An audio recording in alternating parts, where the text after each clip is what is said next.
أحييكم إخوان بمهمة جديدة من مهمات حيدر الحمداني. أعتقد أني آخر شخص تحدث عن قضية الشيخ رافع الرفاعي وعودته إلى العراق.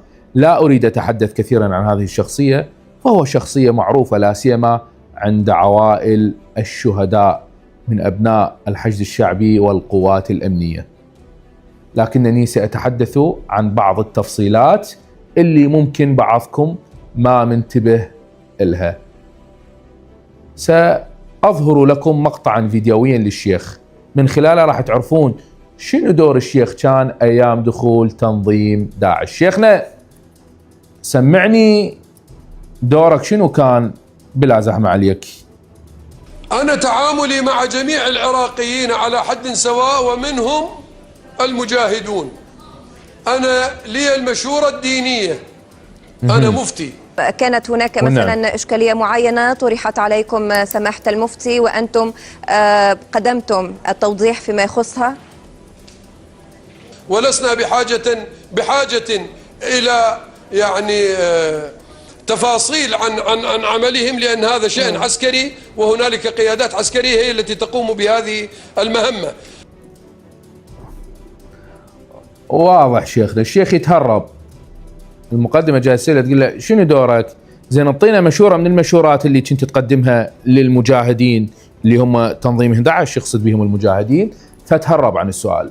الشيخ كان يقتصر دوره على المشورة الدينية، كان يعطيهم الطريقة الدينية والشرعية المناسبة لمواجهة الحشد الشعبي والقوات الأمنية. صورة واضحة مو؟ واضحة. هذا كان دور الشيخ وفقا لحديثه، هو اللي يعطيهم الفتاوى. شنو الفتاوى بذاك الوقت؟ انتم تعرفون. فاخوان لا تستغربون ان عاد الرفاعي او غير الرفاعي، السياسة هي ما تعرف عدو او صديق، المصالح فوق كل شيء. وعاد كالأسد بسيارات روز رايز وحفلة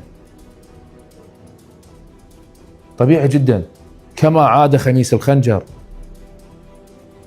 وهو الآن زعيم لقائمة انتخابية مشتركة في الانتخابات، وقبلها كان يدعو الجيش العراقي بالصفويين وتسميات أخرى. طبيعي جدا، لا تستغربون إخوان،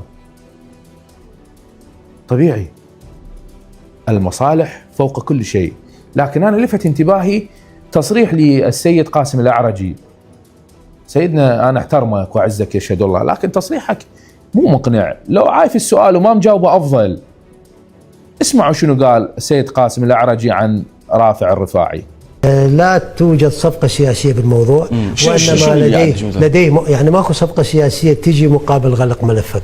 أصلا ماكو ولا مسؤول حكومي اشترك في هذا الموضوع، وإنما عنده محامين وراجعوا إلى القضاء وتم تبعته من قبل القضاء العراقي وعاد بشكل طبيعي.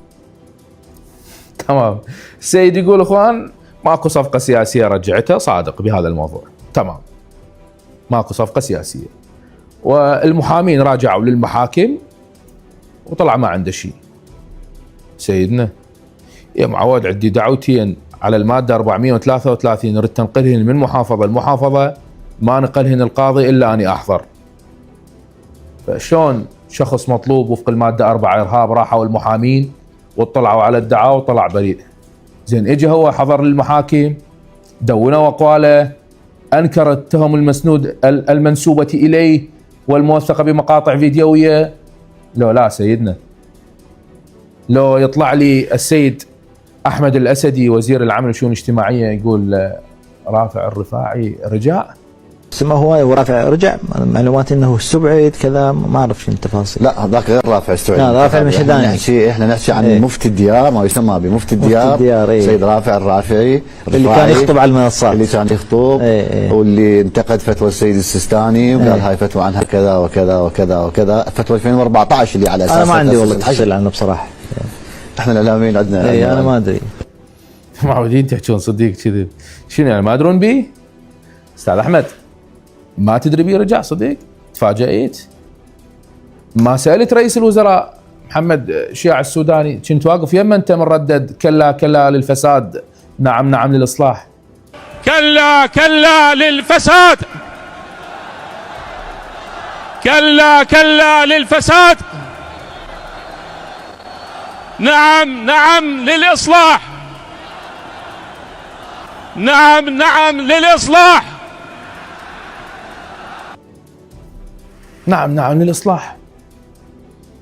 وعودة رافع الرفاعي هي جزء من الإصلاح.